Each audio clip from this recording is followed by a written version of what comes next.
Sin etiquetar, botón. Tocar 2 veces para activar. Etiquetas disponible. Pulso desliza Listo. hacia arriba y hacia Otra la vez. derecha para Empezamos. ver. Controles. Ahora ya está más ordenado. Sí, pues sí. Esto es de la ordenada que di ayer. Ok. Listo. Ya está enchufado. Audífonos. Micrófono. Ya está. Oye, así. Gracias, cabina. Ajá. Esto también. Aquí está el libro. Ok. Luz. Ya está. Listo, computadora. Ahora la antena de transmisión está bien, ok. Ahí se chocó tantito. Listo. Ahora sí, vamos a poner el botón. Ahí está, transmitir. Ya está todo. El equipo de sonido. Ok. Ahora sí. Que empiece a ZMix. ¡Wow! Ya vamos por la parte 14. ¡Wow! 14. 14. Oh. Oh, qué bien. Bueno, vámonos que ya empieza. Ahora sí, que empiece a ZMix.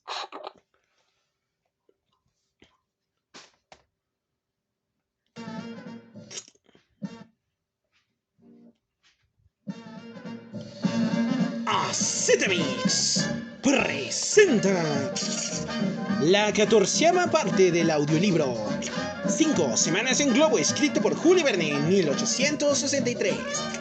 Esta es conducción de Astral de X de efectos especiales. En voz de Loli Subi. Y aquí comenzamos.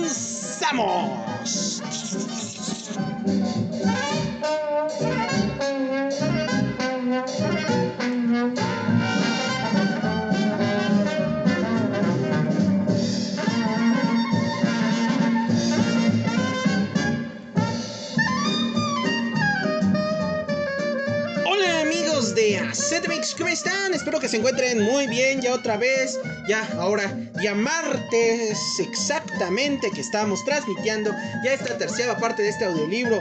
¡Wow! ¡Qué emocionante estuvo la parte anterior! Créanme que sí es necesario que la escuchen para entenderle más a esta parte. Ahora vamos a ver qué pasa con nuestros queridos amigos del Victoria. ¿Sobrevivirán a la tempestad del huracán? No lo sé, pero bueno, pues antes nada más seguirles recomendando. Ahí ya tenemos nuestra lista de reproducción de el domingo que tuvimos ahí por la pista de canotaje y en Xochimilco, sur de la Ciudad de México, con Don Toño haciendo una transmisión. Son 3 videitos en una lista de reproducción, no son tan largos, ahí pueden darle clic y toda la lista es toda la aventura que anduvimos haciendo por allá. Y bueno, pues ya después de este promo, pues ya nada más falta que llegue Loli Subi a la cabina del canal.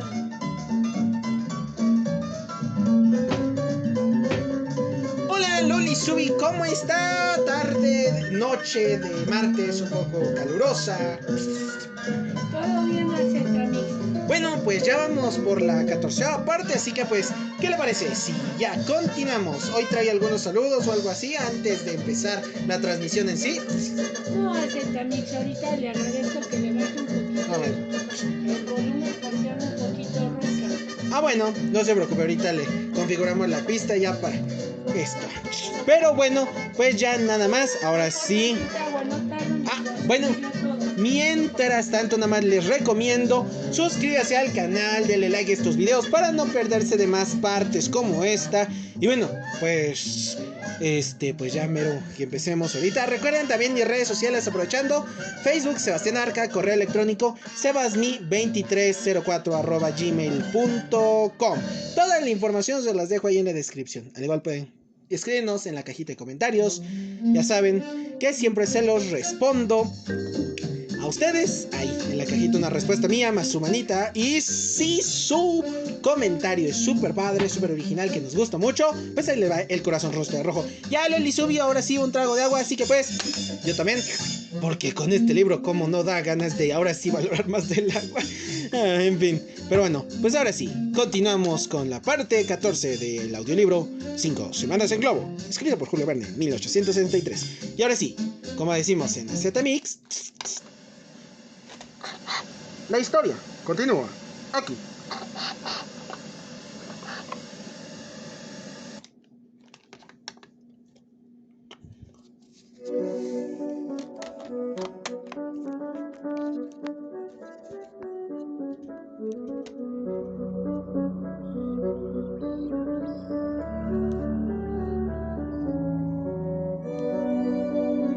Capítulo 29. Idea fantástica original de un autor francés, las exploraciones de Speck y de Burton en relación con la del Barthes. El globo avanzaba con gran rapidez, como si le apremiase alejarse a los expedicionarios del desierto. Tan funesto estuvo a punto de serles.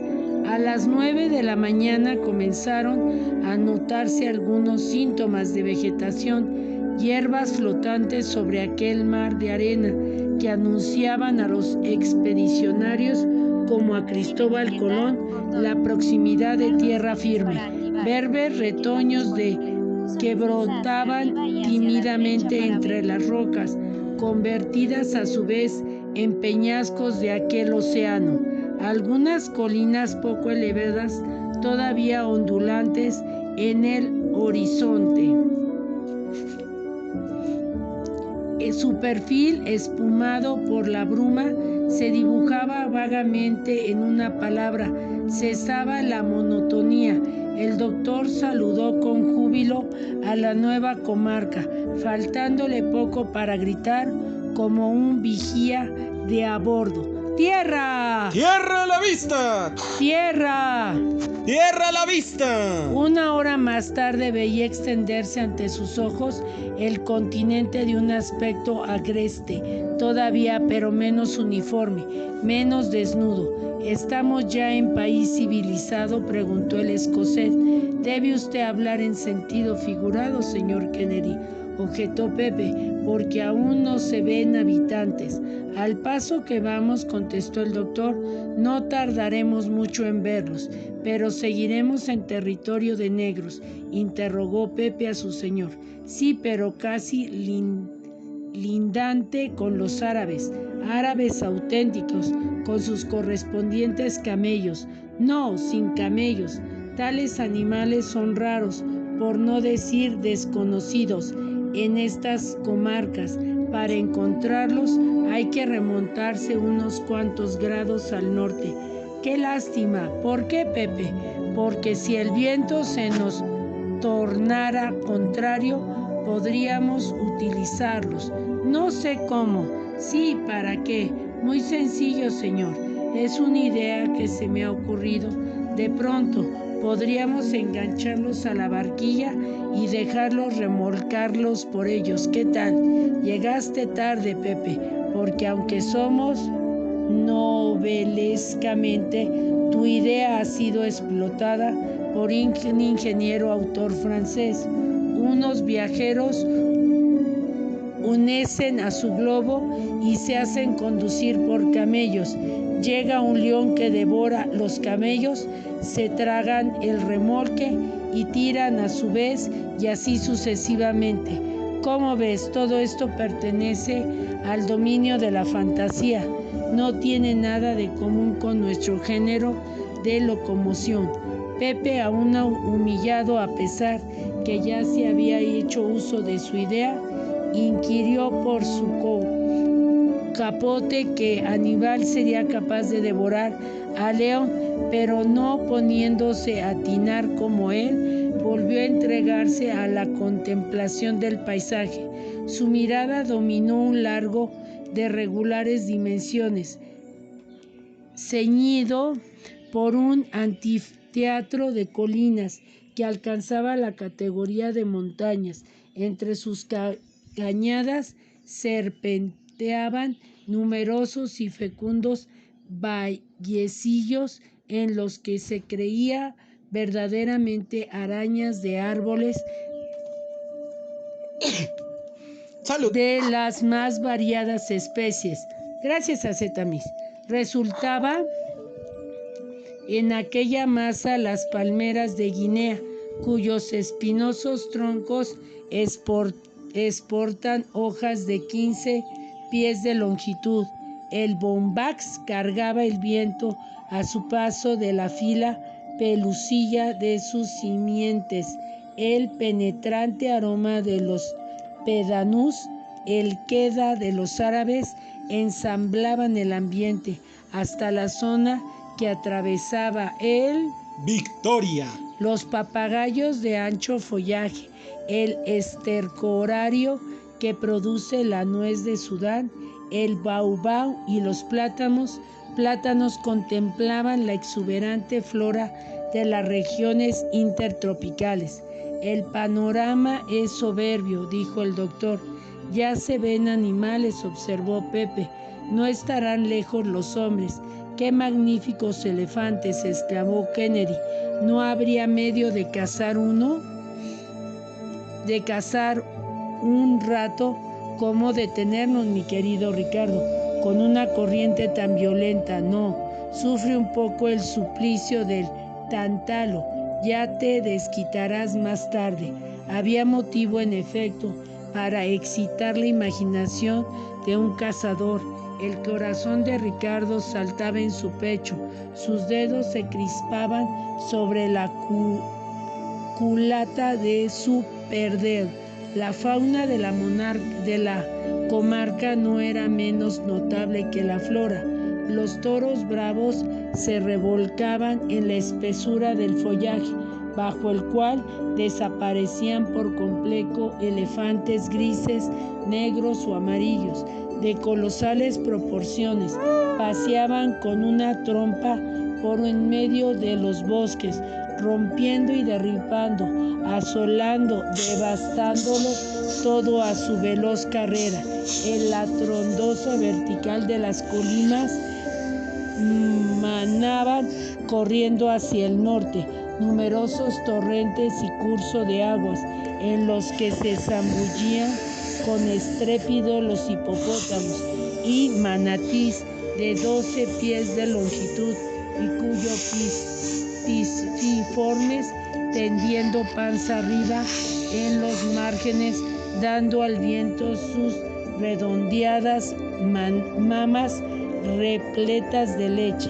En toda una colección zoológica en un parque maravilloso, en el que innumerables aves de los más diversos matices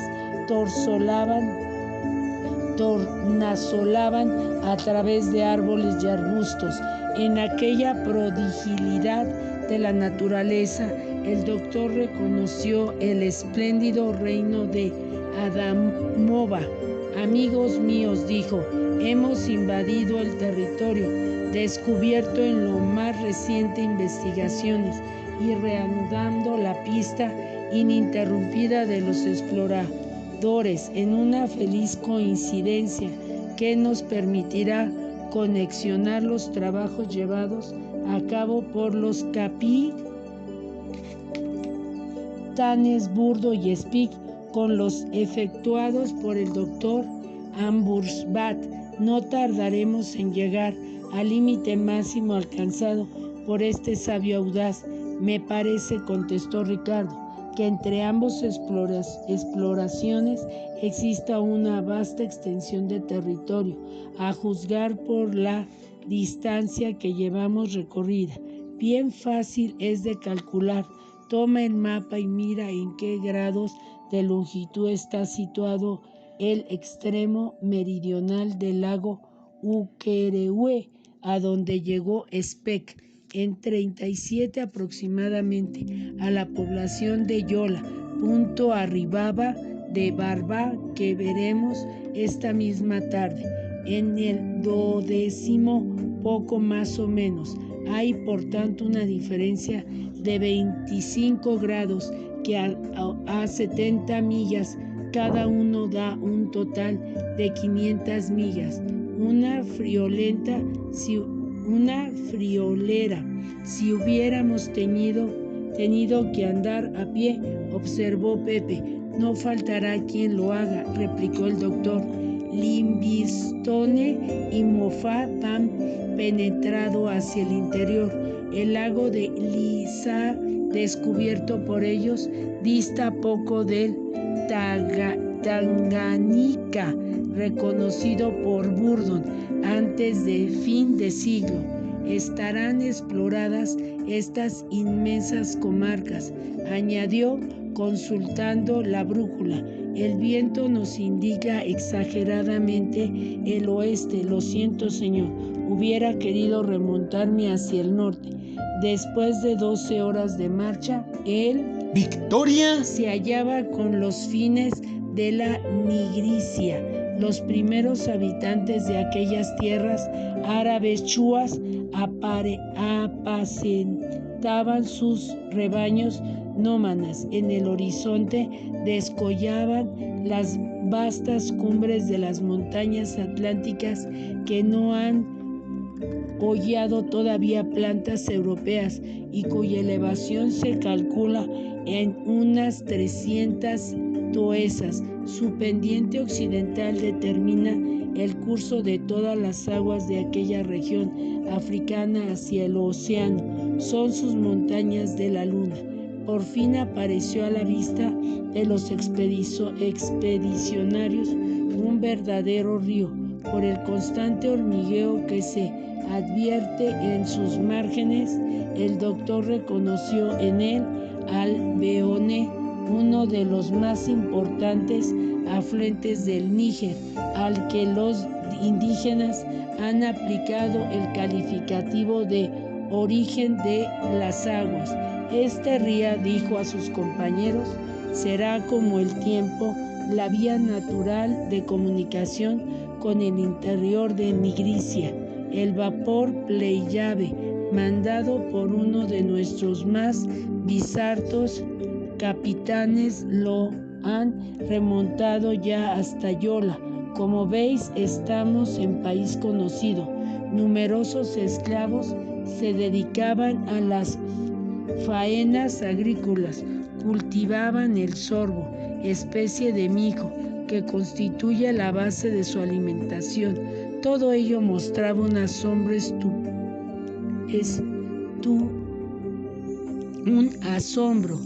estúpido al paso del Victoria, que cruzó como un meteoro.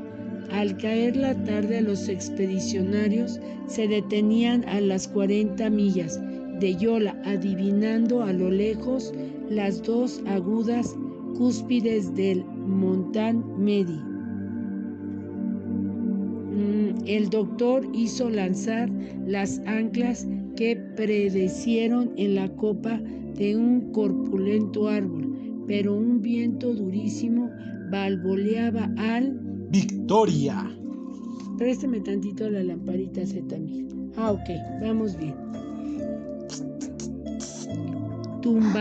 Tumbándole casi horizontalmente y haciéndole a veces en extremo peligrosa la posición de la barquilla. Samuel no cerró los ojos en toda la noche.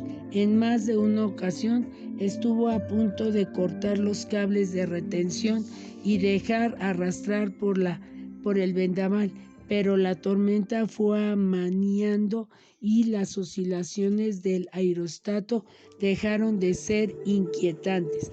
Al otro día el viento era más moderado, pero alejaba a los expedicionarios de la ciudad de Yola, que recientemente reconstruida por los fulanes excitaba la curiosidad de Ferguson. Hubo pues que resignarse al avance hacia el norte con una ligera lendencia al este. Ricardo propuso hacer un alto en aquella comarca eminentemente sinérgica. Pepe alegó que se dejaba sentir la necesidad de carne fresca, pero la costumbre salvajes del país, la actitud de sus moradores y algunos disparos hechos al Victoria decidieron al doctor a continuar su viaje. Atravesaban a la sazón unos parajes teatrales de matanzas y de incendios, donde las luchas guerreras son incesantes, donde los sultanes se jugaban su reino en medio de las más atroces carnicerías. Varios populosos grupos de vivienda y cobertizos se extendían entre los sembradíos del forraje, cuya espesura estaba sembrada de flores violáceas. Aquellas cabañas semejantes a grandes colmenas aparecían cerca por espinosas vallas. Las agrestas vertientes de las colinas recordaban los glens de la altura tierra de Escocia, observación que hizo Ricardo varias veces. A pesar de sus esfuerzos, el doctor avanzaba lleno en direcciones nordeste, hacia el monte de Mendif, que desaparecía entre las nubes. Las elevadas cimas de estas montañas separan la cuenca del Níger del lago Chad. Poco después se divisó al Bangle, con sus 10 y 8 pueblecillos enclavados en las laderas, como una nírida de polluelos. Magnífico espectáculo para miradas que podrían dominar y apreciar aquel conjunto. Las cañadas y barrancos estaban sembrados de arroz y de cacahuates. A las 3 el Victoria daba frente al monte Mendif, que ya no se había podido esquivar, había que franquearle. El doctor, forzando la presión hasta 180 grados, imprimió al globo una fuerza excepcional de cerca de 1.700 libras. Se elevó a más de 8.000 pies. Fue la mayor altura alcanzada durante la expedición, y la temperatura bajó de tal modo en aquellas regiones que el doctor y sus compañeros tuvieron que recurrir a las mantas. Ferguson se apresuró a descender de nuevo por la envoltura del aerostato. Tendía a romperse. Tuvo tiempo, no obstante, de comprobar el origen volcánico de la montaña, cuyos cráteres apagados se habían convertido en profundos abismos. La palomina de las aves se aglomeraba en tal cantidad en las faldas del Mendif que daba a las rocas la apariencia de calcáreas y hubiera bastado para adornar las tierras de todo el Reino Unido. A las 5 el Victoria, resguardada de los vientos del sur, bordeando lentamente los declives de la montaña, y se detenían en una amplia meseta descubierta, alejada de todo poblado.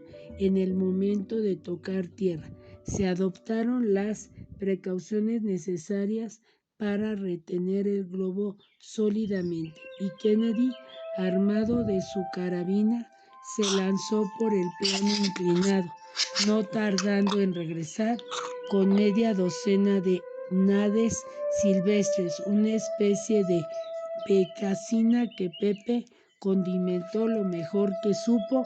La cena fue agradable y la noche pasó en el absoluto reposo. Capítulo 30. En Mosfeia, el Yeque, Deinam Calperton Odeybogen, la capital de Longun, Toules, estancia forzada, el gobernador y su séquito, el ataque, las palomas incendiarias. El 11 de mayo reanudó el Victoria su accidentada carrera. Los aerostatos tenían depositada en él la misma confianza que un marino en su nave. Había escapado sin detrimento de huracanes terribles, de calores tropicales, de ascensiones peligrosas, de descensos más peligrosos todavía. Permítame hacer también. Es que el calor aquí en la cabina está tremendo. Permítame. Sí, voy a prender tantito el aire acondicionado.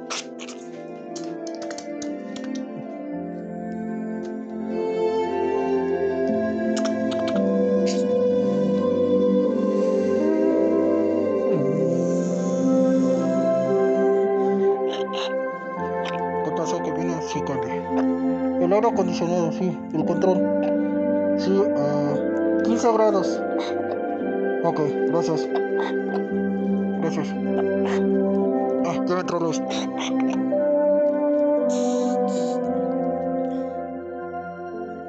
Pudiera decirse que Ferguson le guiaba con el gesto, así aún siendo desconocido. El punto arribaba. El doctor no brindaba temores, respeto al éxito final de la expedición.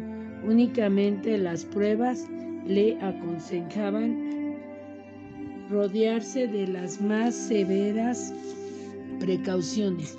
En aquel país de bárbaros y de fanáticos recomendó pues a los compañeros que permanecieran ojo a visor a todas horas por lo que pudiera ocurrir. El viento les empujó un poco más hacia el norte y a las 9 divisaron la importante ciudad de Mosfeia, emplazada sobre una eminencia que encaraba a su vez entre dos elevadas montañas. Su situación era inexpugnable, pues el único acceso a la plaza lo construía un estrecho camino entre pantano y un bosque. En aquel momento un jeque acompañó de lucidez escolta de caballería, ataviado con ropajes de vivos colores, predició de clarines y batidores que apartaban las ramas a su paso hacia su entrada en la población. Ferguson descendió a fin de completar a los indígenas más de cerca, para contemplar a los indígenas más de cerca, pero a medida que el globo se engrosaba a su vista, dieron sostenibles muestras de profundo terror, desalojando el campo de toda la velocidad de sus piernas o del galope de sus monturas. Solo el jet se mantuvo firme, tomó su largo mosquete, le amartilló y espesó en actitud arrogante. El doctor se acercó hasta unos 250 pies y dando a su voz el tono más afectuoso, les dirigió la salutación en árabe. Ante aquellas palabras bajadas del cielo, el jet echó pie a tierra y se prosternó sobre el polvo del camino, sin que el doctor consiguiera distraerle de su adoración. Es imposible, dije en estas gentes no nos toman por seres sobrenaturales, pues que los primeros europeos que se pusieron en contacto con ellos les creyeron de una raza privilegiada.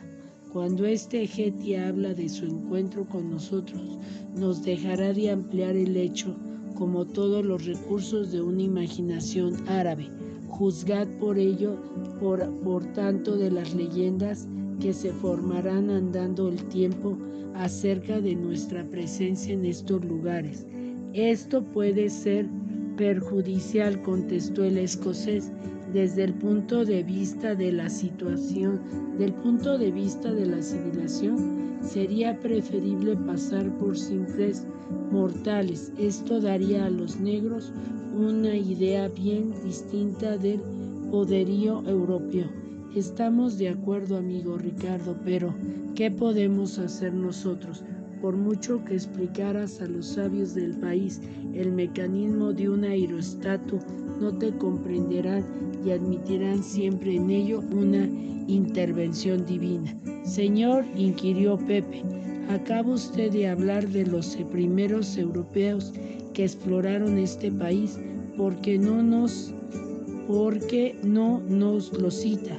Mira, precisamente nos encontramos en la ruta del mayor Deiman, aquí mismo en Mosfeia, fue recibido por el sultán de Madaran. Deiman abandonó el Bornu para acompañar al Chetty en una expedición contra los feyateos. Asistió al ataque de la ciudad, que resistió bravamente con sus flechas las balas árabes dispersas a las tropas del Yete. todo ello sirvió de pretexto a una serie de preocupaciones, matanzas y saqueos. El mayor fue completamente despojado, descubierto y no ser por un caballo bajo cuyo vientre se ocultó, que se permitió huir de los vencedores, emprendiendo un galopeo desfrenado. No había vuelto jamás a Kuka, la capital del Bornu. Pero ¿quién era ese mayor de Imán? Un intrépido inglés que de 1822 a 1824 mandó una expedición al Bornu en compañía del capitán Clapperton y el doctor O'Downey. Partieron de Trípoli en el mes de marzo, pasaron por Murskuk, capital del Fersán, siguiendo el camino que más tarde había de utilizar el doctor Bath para regresar a Europa. Llegaron a Kuka, cerca del lago Chad, el 16 de febrero de 1823.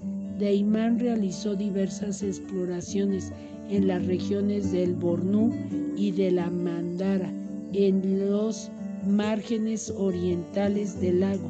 Entre tanto, el capitán Clapperton y el doctor O'Downey se internaron en el Sudán hasta Cacatú, muriendo el doctor Murmun rendido a las fatigas y a las privaciones. De modo, preguntó Kennedy, que estas regiones africanas han dado un contingente de víctimas a la ciencia. Sí, esta comarca es fatal. Marchamos directamente hacia el reino de Barthélemy, que Vogés atravesó en 1856 para penetrar en Walday, donde desapareció. Vogel era un muchacho de 23 años, enviado para auxiliar los trabajos del doctor Barr. Ambos se reunieron el 1 de diciembre de 1854. Vogel comenzó seguidamente las exploraciones del territorio. En sus últimas cartas, fechadas en 1856, anunciaba su propósito de reconocer el reino de Guairi, que ningún europeo había pisado todavía. Parecía que llegó hasta Guara, la capital, donde fue reducido a prisión según unos y condenado a muerte según otros por haber intentado escalar una montaña sagrada de los contornos. Pero no hay que admitir demasiado a la ligera las noticias de muerte de exploradores, porque suelen ser un expediente para dispensarse de su búsqueda. ¿Cuántas veces no se ha publicado oficialmente la muerte del doctor Barr, provocando legítimas protestas? Es muy posible, por tanto, que el sultán Juan retenga al prisionero a Vogel en espera de un buen rescate.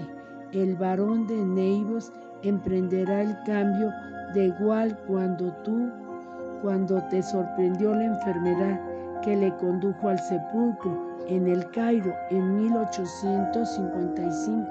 Ahora se sabe que Nengli con la expedición enviaba a Leispis se ha lanzado en averiguaciones del paradero del joven e interesante explorador. Así pues, pronto sabremos a qué atenernos positivamente.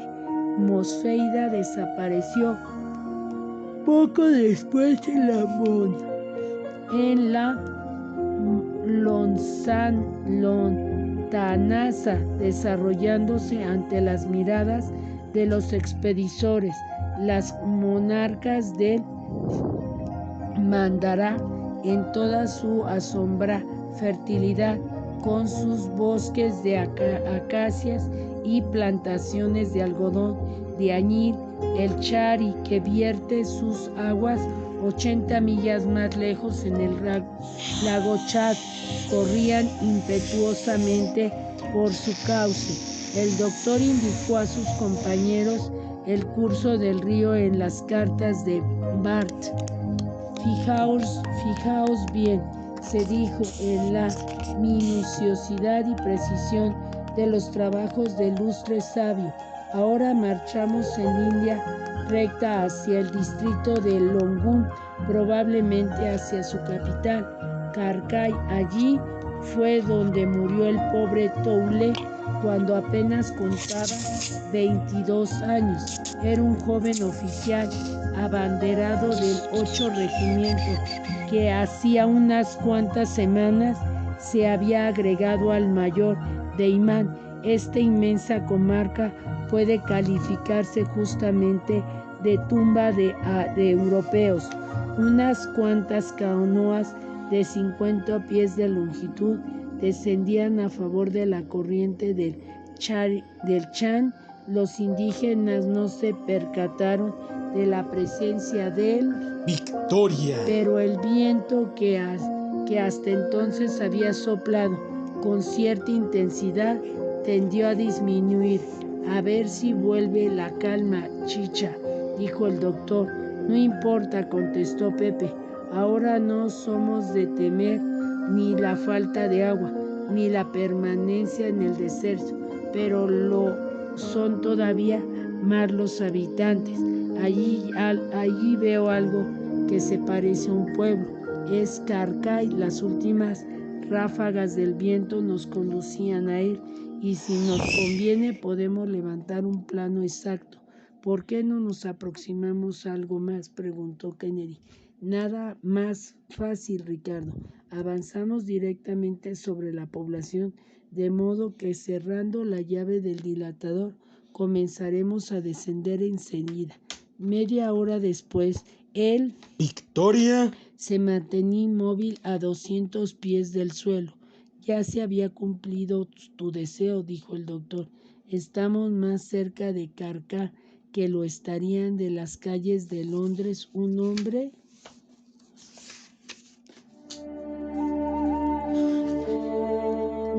encaramado en la cúpula de San Pablo. Desde aquí podemos contemplarlo todo a placer. ¿Qué significa ese continuo martilleo que se oyó por todas partes?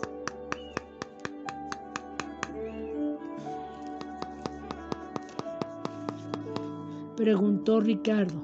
Pepe miró atentamente, comprobando que el ruido era originado por numerosos tejedores que trabajaban al aire libre, golpeando las telas tendidas del tronco a tronco. La capital de Longum se dominaba entonces en toda su extensión como sobre un plano desarrollado. Era una verdadera urbe, con casas alineadas y anchas vías.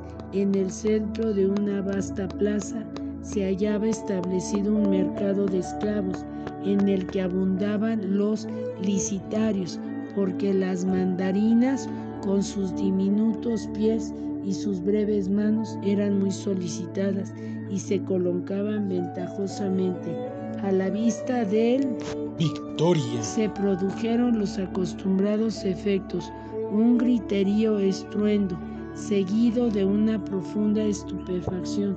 Todos abandonaron sus quehaceres, suspendieron sus trabajos, cesando por completo el ruido.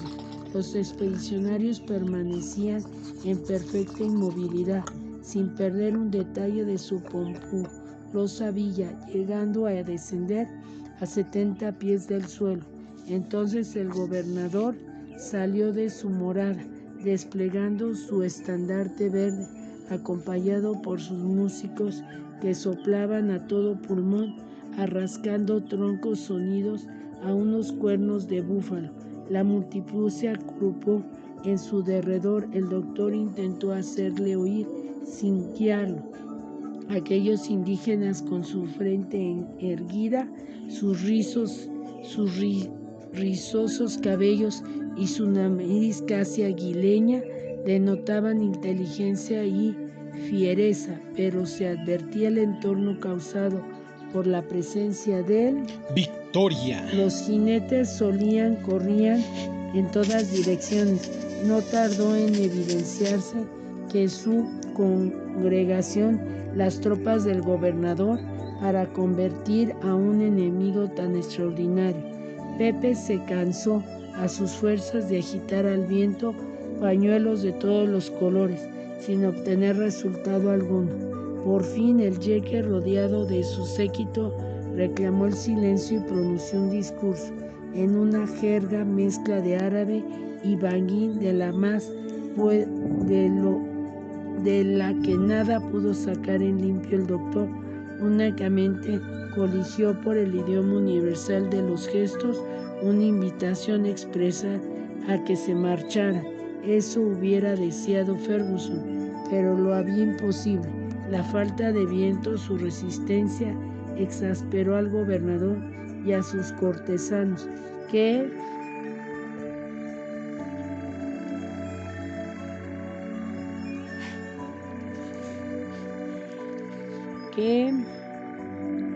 permíteme, Cetamix.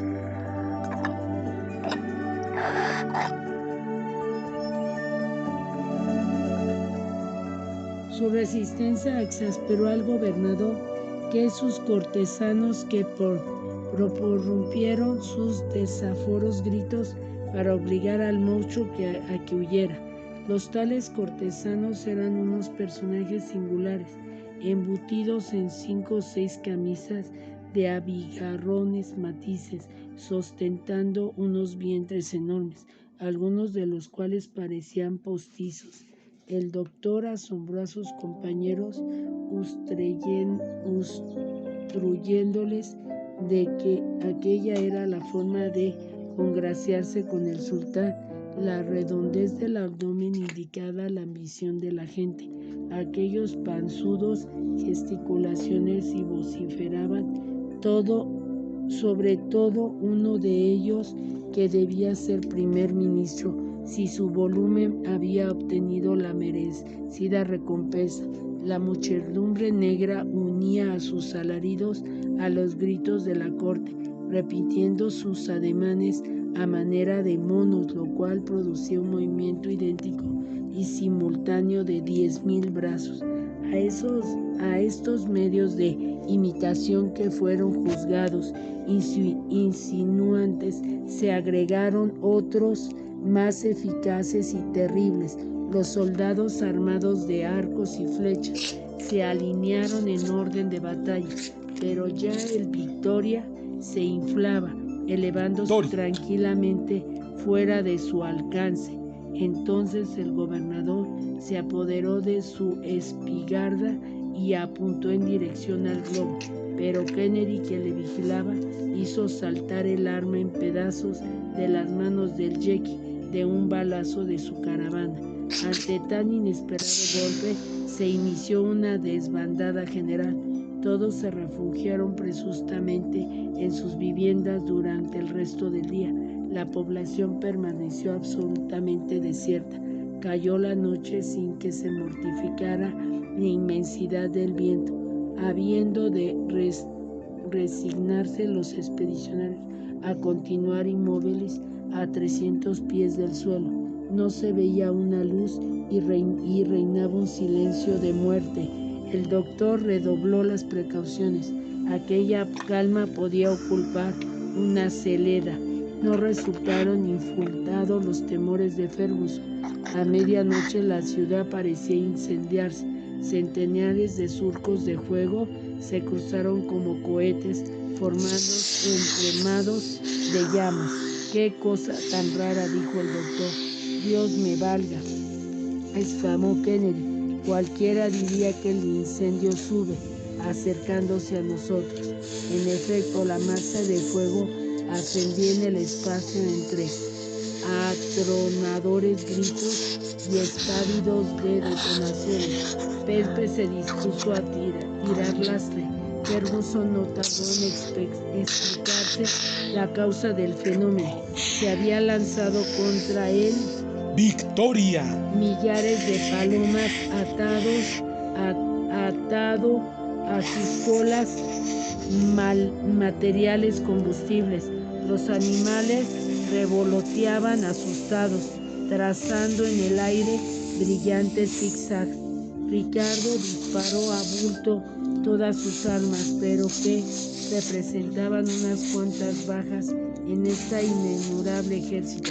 Las palomas rodearon ya la barquilla, el globo cuyas paredes reflejando la luz parecían envueltas en una red de fuego. El doctor arrojó sin vacilar varios trozos de cuarzo para librar al aerostato de las embestidas de las peligrosas aves. Durante 2 horas se las vio circular de un lado para el otro. Entre las sombras fue luego disminuyendo paulatinamente su número hasta desaparecer por completo. Ya podemos dormir tranquilos, dijo el doctor.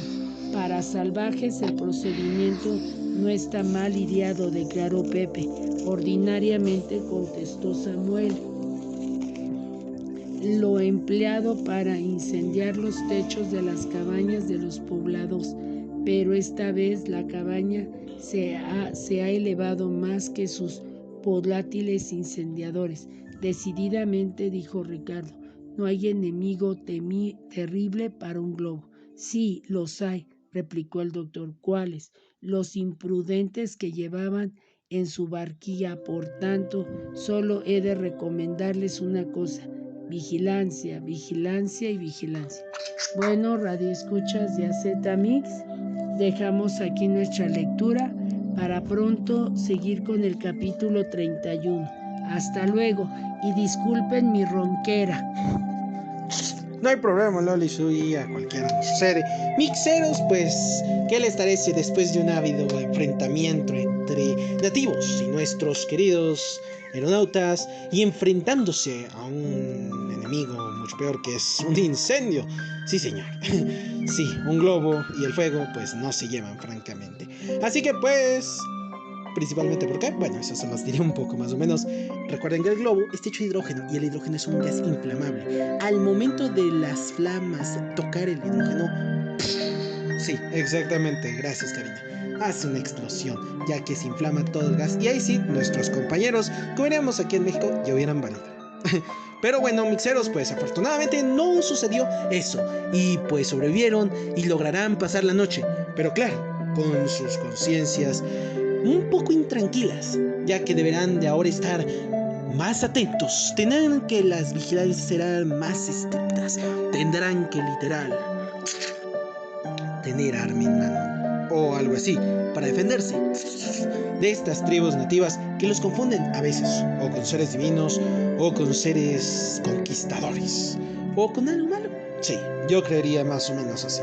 Pero bueno, mixeros, ahora sí, pues ya terminando esta parte número 14, esperando a que les haya gustado. No se olviden darle like y suscribirse al canal, al igual que seguir en nuestras redes sociales, ya saben, Facebook Sebastián Abarca, correo electrónico sebasmi2304@gmail.com. Toda la información se las dejo ahí en la descripción. Pero bueno, mixeros, ahora sí, nos vemos muy pronto.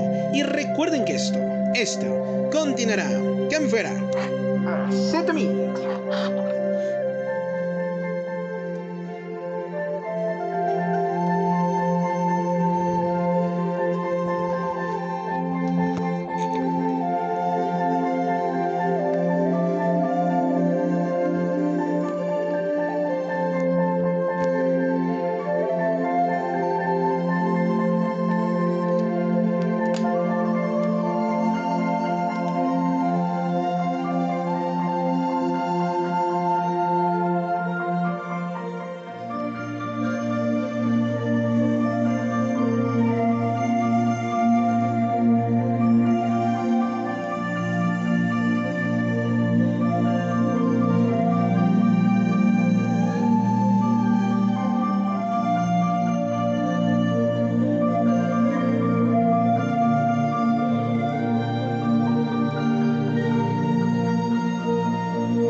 Ya terminó de ok.